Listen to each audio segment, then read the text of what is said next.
Ya. Ya, jadi kemarin tuh waktu Mercedes Keren. Laparang itu sampai Australia, Rumania, Malaysia. Itu belajarnya ke kita. Yang kemarin itu ada si siapa? Michael Dunn. Michael Dunn tuh dia berkomentar Indonesia membuat standar yang terlalu tinggi untuk diikuti.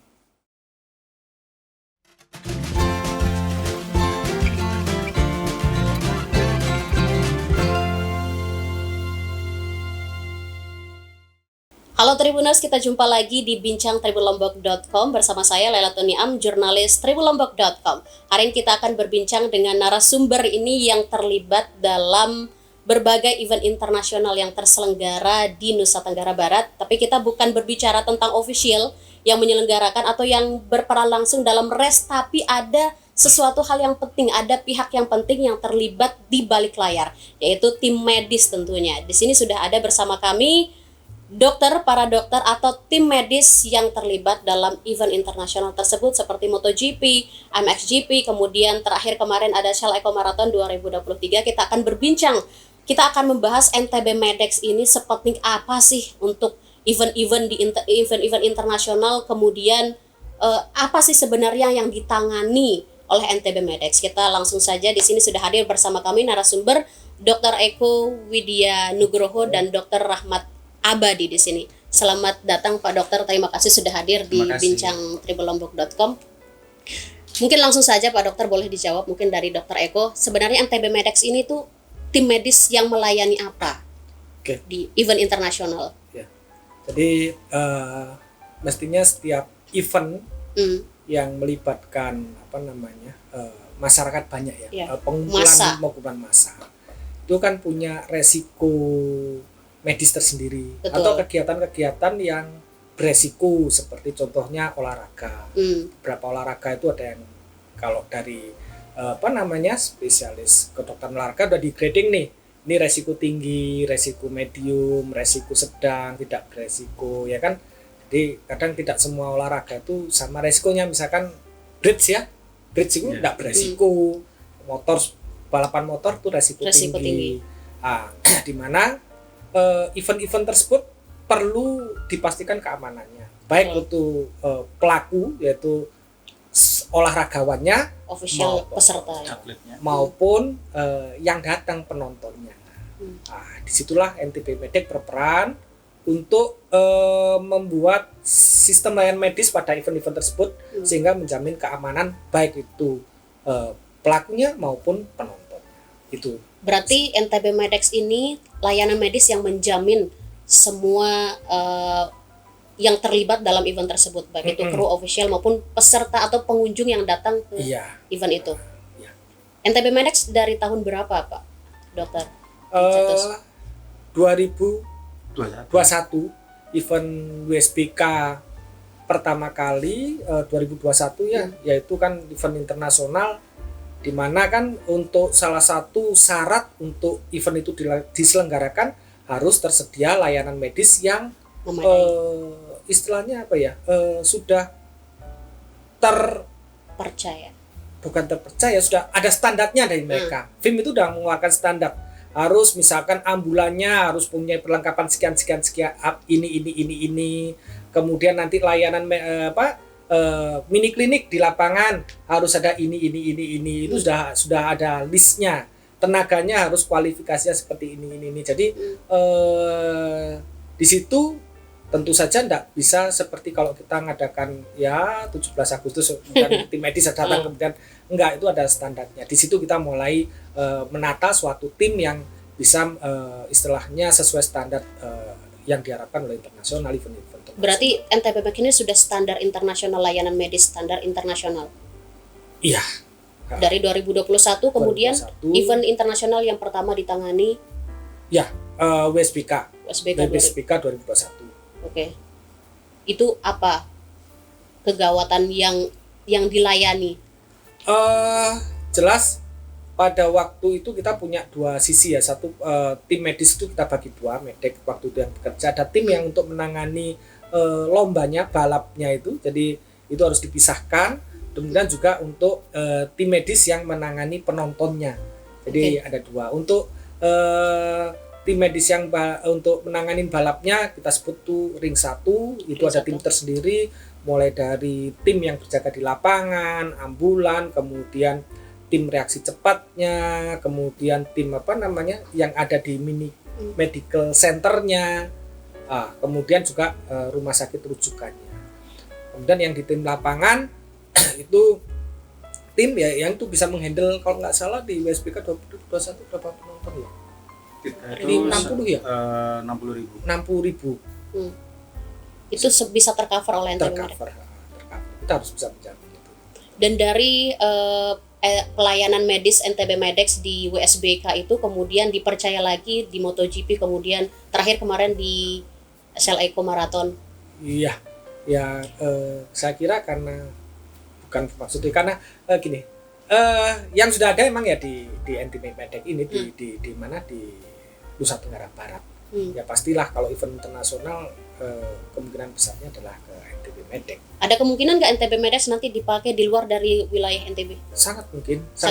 Oleh karena contohnya begitu, ketika kita ke Sumbawa kan, kita harus nyebrang pulau. Alat kita geser ke sana, dan kita waktu MXGP 2022 Samota itu terlaksana. Jadi kalau kita pun misalkan ada event di Jakarta gitu kan, perlu backup kita siap. Tergantung ya, pasti ada konsekuensi kan. Nanti biaya transport alat, kemudian tim penginapan pastilah ada kita hitungkan. Oke, kita beralih ke Dr. Ahmad Abadi. Ini mungkin kita sama-sama di lapangan juga kan. Kemarin waktu MotoGP itu sempat viral, Marquez crash. Itu luar biasa. Mungkin Pak Dr. Ahmad bisa ceritakan sebagaimana euforia menangani bintang dunia. Jadi sebenarnya kalau dibilang euforia di medical center itu tidak ada euforianya, karena kita itu kalau di medis itu ada namanya confidentiality dari atlet. Jadi rider itu nggak boleh kita ajak foto di medical center, kita tidak boleh ngerekam. Kesempatan itu no picture allowed di medical center. Jadi sebenarnya ya sudah ya, kalau sudah masuk medical center maka mau Marquez, mau orang istilahnya yang kru balap yang lain itu akan sama derajatnya karena semua diperlakukan sama. Jadi itu yang standar yang harus dipenuhi oleh tim medis yang bertugas. Jadi nggak boleh aja mumpung lagi ada Marquez nih harus rekam. Nah itu kalau udah ada kayak gitu aja viral, kemudian sampai ada foto atau rekaman kita sedang di medical center, terus kemudian menangani Marquez, ada gambar yang keluar beredar, maka sudah itu pasti bisa dipastikan berikutnya sudah tidak boleh lagi untuk bertugas menangani event balapan. Jadi ya sebenarnya mau Marquez yang cedera ataupun ya istilahnya pembalap Moto3 yang cedera juga akan kita perlakukan sama. Jadi kita sebagai tim medis itu misalnya kita ngefans itu harus bisa menahan diri untuk tidak memberikan respon yang berlebih terhadap idola kita gitu. Benar sekali. Ya, jadi kayak saya contohnya saya kan sebagai dokter tim nasional Indonesia. Tapi ketika saya bertugas di lapangan, kalau selama saya bukan sebagai dokter tim, contohnya waktu Asian Games. Waktu Asian Games yang 2018 itu ketika final mix double-nya Indonesia lawan China kalau nggak salah ya. Indonesia lawan China itu ya saya nggak boleh pakai baju yang ada tulisan Indonesia seperti ini. Jadi saya harus netral, bener-bener saya mau sorakin aja nggak boleh. Mau teriakin boleh. Indonesia nggak boleh. Jadi kalau udah ketahuan kayak gitu ya udah berarti akan bisa dicoret lisensinya dari daftar internasional. Itu susah nggak dokter untuk menahan diri? Oh sangat susah pastinya. Jadi apalagi istilahnya harus netral itu susah. Jadi pengalaman Marquez karena saya sendiri yang satu helikopter. Itu jiwanya meronta-ronta. Pasti susah sekali. Ready pulang lapor ke istri. Kenapa nggak foto gitu kan? Tapi ya itu resiko kita di lapangan. Memang di kontrak kita kerahasiaan daripada utamanya rider itu harus dijaga. Oleh karena nanti misalkan keluar lolos ini sakitnya ini gitu kan, itu dampaknya ke dia besar oleh karena kemungkinan kontraknya dan sebagainya kan tahu kan. Nah, Iya. itu makanya sangat-sangat rahasia, nggak boleh ada foto, nggak boleh ada. Padahal itu momen yang tidak akan Ya itu terulang. disayangkan tapi ya itu Sayangnya sudah- hanya sudah disimpan dalam kontrak. memori saja.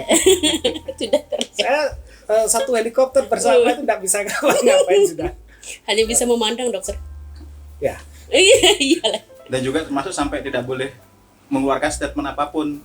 Kalau ada media, terus kemudian ada, ya pasti ada kan fans yang Betul. tahu nomor HP kita gitu kan, karena ya fans lokal gitu kan pasti nanya, "Dok, gimana kondisinya Marquez?" Gini gitu. Oh, termasuk itu tidak boleh di. Tidak boleh dijawab. Bahkan kadang bos tanya, kenapa Marquez? Ya, kita nggak bisa jawab langsung, cuma secara Ya, general. Nanti cuman kita bisa jawab, nanti tunggu Hasil. klarifikasi dari medical director di media massa. Udah, Berarti meskipun tahu kondisi Marquez nggak boleh Nggak diceritakan. boleh. tidak boleh. Karena sudah di salah satu film code, medical code, jadi ada hal peraturan untuk tim medisnya, salah satunya menjaga kerahasiaan. Berat juga ya jadi tim medis di event-event internasional nih. Iya, Padahal berat. itu Termasuk ini lisensinya seperti ini tuh, ini berat nih. Biayanya juga berat, harus ke Eropa tiap tahun. Terus kemudian tanggung jawabnya itu Tanggung jawabnya iya. oleh karena kan untuk pelatihan. untuk Iya, untuk memperbarui lisensi lisensi. seperti SIM gitu kan ada per berapa tahun ya. Ini sama lah SIM-nya ini kalau super Oke, kita bahas lisensi ini dikeluarkan oleh FIM. FIM. itu Federation Iya, International de internasional. Motosiklisme. Jadi ya dia kalau dianalogikan FIFA-nya untuk balapan motor. motor. Oke, itu dikeluarkan dan sesuai standar internasional. Dikelola secara profesional. Dikelola secara profesional itu boleh dijelaskan maksudnya kayak gimana? tentang NTB Medic ya. Iya. Oke. Ya kita begini, jadi sebenarnya untuk pengelolaan event-event untuk medisnya itu sudah ada literaturnya sendiri, ya kan? Sudah ada literaturnya sendiri. Literatur dari mana? Dari pengalaman yang lampau, dari pengalaman yang lampau, misalkan bola itu sudah ada aturannya sendiri. Untuk baik itu untuk yang di lapangan atletnya maupun untuk pengelolaan penontonnya, motor, semua pada prinsipnya sudah ada literaturnya sendiri. Kita profesional, kita mengarah ke arah literatur itu supaya sesuai dengan literatur. Misalkan kalau penontonnya itu 100.000, berapa ambulans yang harus dikeluarkan, berapa petugas yang harus dikeluarkan kan, kemudian jarak dengan rumah sakit rujukan tuh misalkan berapa jam, itu harus berarti di sana harus tenda medik yang level perawatannya seperti apa, itu sudah ada anunya sendiri. Standar. Nah, demikian juga harus diperhitungkan juga arus keluarnya dari penonton bagaimana, arus masuknya, karena semua kemungkinan resiko harus kita pertimbangkan. Sehingga kalau terjadi sewaktu-waktu kejadian seperti Kanjuruhan kemarin, gimana sih kita memanggil bantuan, gimana sih tim medis harus bergerak, gimana kita memanggil bantuan, gimana kita cara memanage kalau tiba-tiba ada itu yang harus kita siapkan. Itu yang namanya profesional sesuai dengan keilmuan. Nah, selama ini kan ya tahu sendiri lah. Pokoknya ada ambulans satu aja kan. Nah, kalau ada apa-apa, iya kita sudah berkaca lah di event yang kemarin ya. Sehingga kalau ketika ada kejadian massal lumpuh gitu kan. Nah, kalau berbicara tentang layanan medis kan kita di Indonesia, event internasional kan bukan hanya milik Nusa Tenggara Barat. Dan jadi pertanyaan penting, kenapa rumah sakit umum daerah Provinsi Nusa Tenggara Barat ini yang dipilih atau mengajukan diri dibanding rumah-rumah sakit di Indonesia, mungkin di Jakarta, mungkin yang gimana tuh? Iya, karena event WSBK kemarin menuntut kita harus menyiapkan tim medis yang dapat menghandle event itu kan. Nah, kebetulan sekali bos kita ya nggak ada rimnya. Gaspol terus. Bahkan pas waktu ingat saya jadi habis dari Papua itu langsung diminta Pak Bos, Pak Dir ya, untuk Dr. Jack untuk menyiapkan event itu, untuk membuat planning, termasuk jadi kita medical code itu kita pelajari dah, sehingga nanti perkiraannya butuh misalkan alat untuk membawa pasiennya berapa, ini berapa tasnya berapa, sekecil itu pun kita hitung kemudian kita usulkan. sampai sempat ragukan ini masa uangnya dari mana, ingat Oke. sudah jangan pikir masalah dana, Jangan. saya yang mikir. Oke. Ya sudah, akhirnya jadilah NTB Medek dengan segala perlengkapan dan istilahnya pendukung. Oleh karena tanpa dukungan alat kan nggak bisa kita Tentu. kan. Bahkan ini dukungan alat ini sangat vital untuk meyakinkan tim internasional itu untuk apa namanya mereka merasa aman. Saya ingat pas waktu triathlon, Waktu ya Ironman Ironman ya kan. 70.3 Iya. itu bahkan sampai ditanya portofolio kita apa, terus habis itu tanya lagi AED-nya ada berapa. Jadi seperti itu, kalau orang bule pasti nanyanya teknis. Jadi Tidak begitu mereka cerewet, begitu kita ya mari kita tunjukkan ambulan kita set, begitu tahu ambulan oke. Sudah langsung percaya. Jadi Nggak usah tanya-tanya yang portofolio, sudah Iya. batal, sudah cukup dengan fisiknya itu. Oke. Ini boleh saya bilang dari keberanian NTB Medex di USBK kemudian seperti sekarang itu boleh nggak? Dari keberanian NTB Medex melayani medis di USBK kemudian sebesar seperti sekarang dipercaya di event-event internasional. Jadi alhamdulillah untuk film itu sudah apresiasi ya, bahkan dikatakan dari selama ini dari medical director yang kontak langsung dengan kita tidak ada yang apa namanya istilahnya negatif. Bahkan saya sebenarnya sih nggak suka pujian, tapi pasti cari apa sih yang kurang biar bisa diperbaikin gitu loh kan. Ya tahu si Monica ngomong apa itu. tapi ya pada akhirnya justru karena tidak ada keluhan yang utama, jadi kan istilahnya masalah minor keterlambatan datang helikopter itu kan di luar kapabilitas kami berdua untuk kan kita nggak bisa nyewa helikopter itu buat besok hari ini nyewa gitu kan nggak bisa. Nah itu akhirnya ya sudah ya, itu menjadi catatan kecil, tapi itu bukan kesalahan dari medical. Artinya tingkat kepuasan layanan medis terhadap NTB Kalau Medex tingkat itu kepuasan itu sampai oleh direktur Dari- komisi medisnya FIM itu NTB Medek dijadikan ya istilahnya sarana untuk orang-orang luar negeri belajar. wah luar biasa. Jadi kemarin itu waktu MXGP yang Selaparang itu dari Australia akan mengajarkan Berarti kita MXGP. tidak kalah dari medis-medis di luar negeri ya untuk Tidak, oleh karena dikatakan ya terbaik mungkin, tapi kalau Terbaik. Ya, salah satu kecuali yang terbaik kalau di di dunia. Eropa, karena di Eropa kan ada dia mobile CT scan gitu kan. Dia mungkin menangnya di sana kan, karena kita belum punya mobil. Jadi CT scan itu ada terkontainer yang bisa dibawa ke tempat kan. Oke. Kalau kita kan masih perlu ke rumah sakit untuk itu, tapi yang lain enggak. Bahkan dikatakan ya misalkan medical centernya paling besar ini standar kita, termasuk peralatannya, kemudian rumah sakit di hospitalnya itu dikatakan kalau kita sudah menyediakan kalau dedicated untuk atlet kalau sakit di sana. Kalau mereka kan kalau rata-rata di luar negeri masih campur dengan pasien umum. Jadi kadang itu atletnya yang nunggu gitu. itu Jadi yang perlu diapresiasi dipelajari lah. oleh tim medis dari luar. Terbaik loh. Ya, jadi kemarin tuh waktu MXGP Keren. Selaparang itu sampai Australia, Rumania, Malaysia itu belajarnya ke kita. Bahkan yang kemarin itu ada siapa yang Australia siapa itu? Michael Dan Michael Dan tuh dia besok tahun depan itu ada MXGP. MXGP di Australia. Dia sengaja hadir ngikutin medical director. Jadi di atas kita tuh ada medical director, perwakilan supervisi tim medis dari FIM-nya kan. FIM itu seperti FIFA-nya bola lah ya untuk motor sport. Dia nebeng sama dia. Dia berkomentar Indonesia membuat standar yang terlalu tinggi untuk diikuti. Iya tak? Iya. Jadi dia bilang, wah ini kayaknya saya akan susah untuk ngikutinnya untuk di Australia. Karena standarnya udah ketinggian nih. Kamu terlalu memanjakan medical director gitu. Wih, keren ya. Kemudian besok juga akan ada MotoGP lagi. Oktober. Ya, itu nanti akan dipersiapkan seperti MotoGP tahun lalu atau ada hal-hal yang kemarin itu dari tim NTB Medex itu merasa kurang kemudian diperbaiki lagi. MotoGP itu sebenarnya kita udah ditagih loh apa namanya Jawabannya. laporan persiapannya kurang lebih 2 bulan yang lalu ya.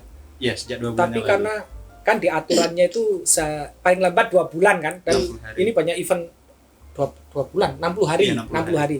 Banyak event-event seperti MX berturut-turut, kemudian kita belum sempat bikin, baru kemarin survei kan. Nah, itu sudah 2 kali di email dan kita belum jawaban, sudah dicerewetin.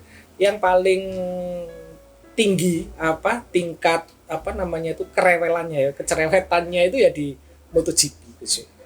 Dan kita akan berusaha membuat medical plan yang istilahnya efisien tapi efektif lah. Oleh karena ya kita kan harus, kalau kita bikin yang istilahnya lengkap itu mudah aja konsekuensi biaya. Jadi kita bagaimana biaya itu supaya lebih dapat ditekan tapi hasil tetap maksimal. Itulah tiap tahun yang kita pasti mungkin medical disesuaikan. Kita coba yang USBK kemarin pun itu adalah udah kita masukkan karena misalkan setiap pos itu harus ada dokternya. Kita ini kosnya besar, kita grading nih, ini yang resiko tinggi dokter, resiko yang medium mungkin perawat aja leadernya. Akhirnya sukses. Besok akan kita bawa ke MotoGP kan, dengan mungkin ya posnya coba kita pertimbangkan supaya efisien tapi efektif, itu aja sih. Oke, itu pemetaannya berapa lama dok? Untuk ya setiap event pasti kita akan melakukan track walk. Jadi kita jalan, kita perkirakan kalau ada kemungkinan kalau orang motor di sini jatuhnya kemana, perlu berapa pos ya kan, seperti itu. Tiap itu pasti kita itu kan. Kemudian kita bandingkan dengan medical plan yang lalu, dan setiap event misalkan WSBK kan 2022 kita sudah bikin ininya juga report restnya, rest static. Jadi di sini terbukti bahwa di sini tinggi, di sini nggak ada, di sini. Nah itu kita setiap event maka medical plan yang lalu akan kita geser-geser sesuai dengan statistik terbaru. Akan terus diperbarui sesuai dengan event. Sehingga akhirnya nanti suatu saat pasti akan menemukan formula yang paling efisien dan efektif.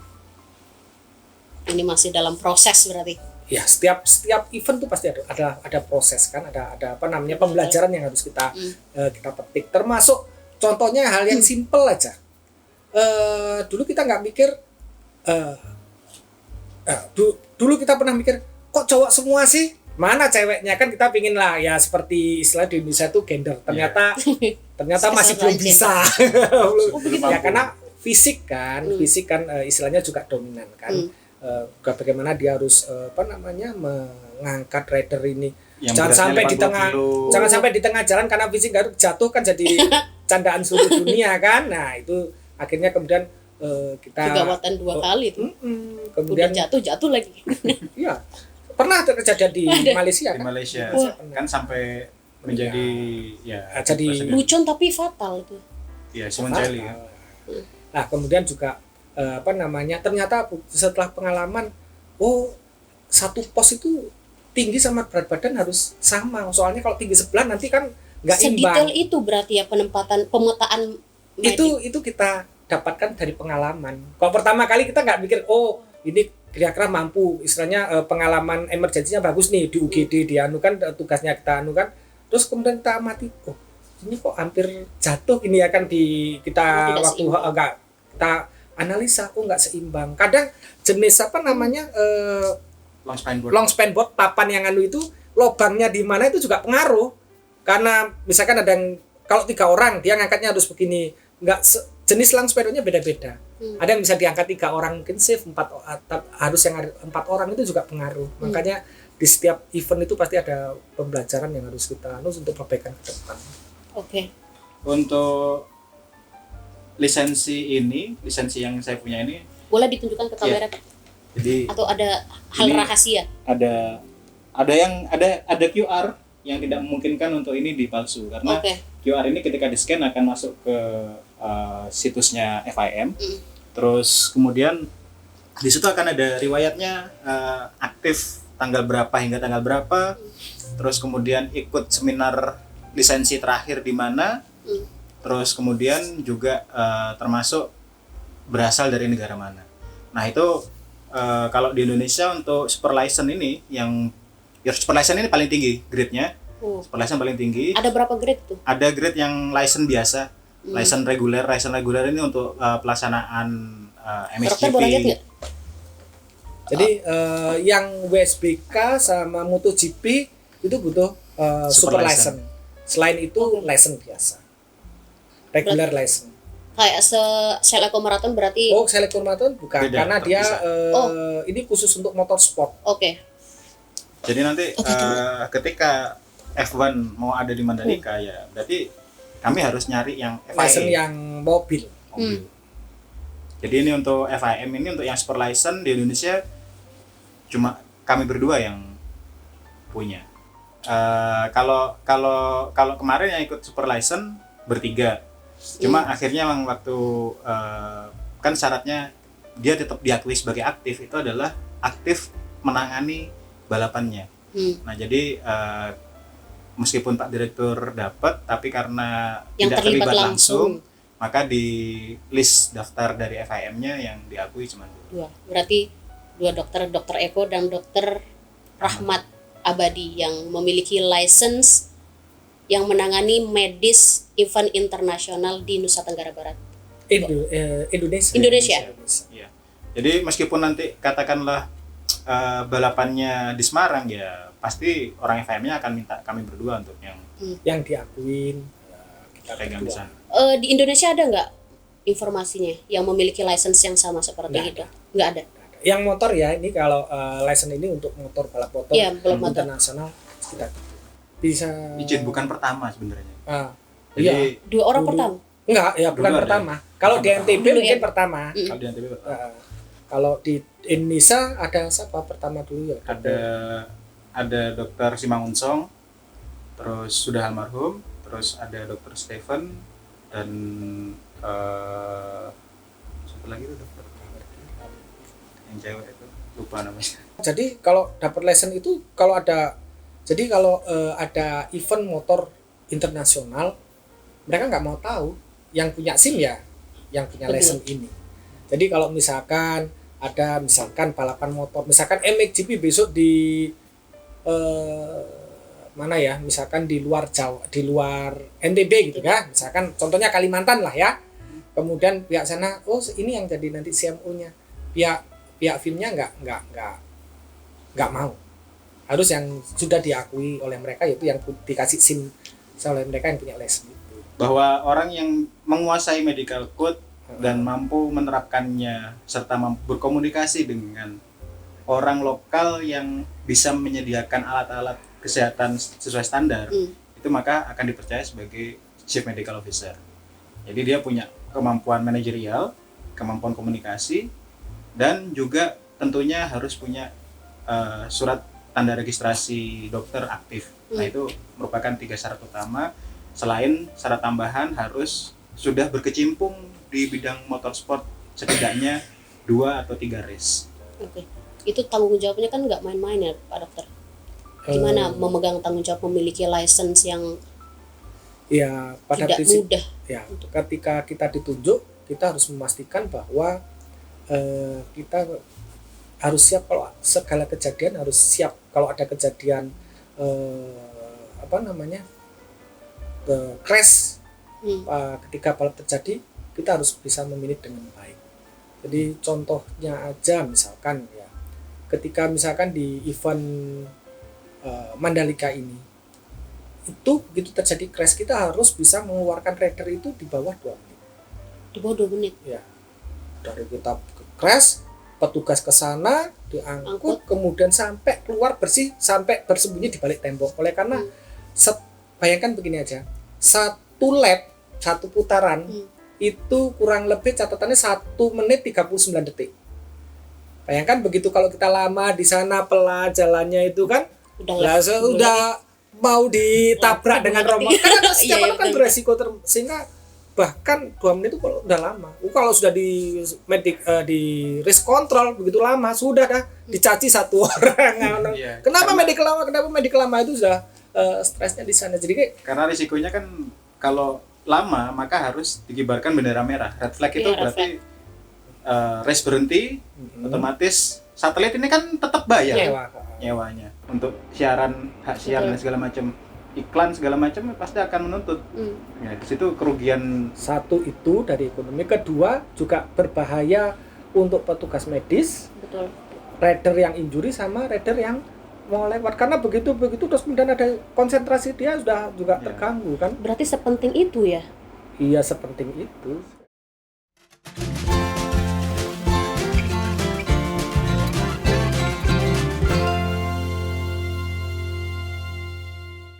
Terima kasih sudah nonton. Jangan lupa like, subscribe, dan share ya.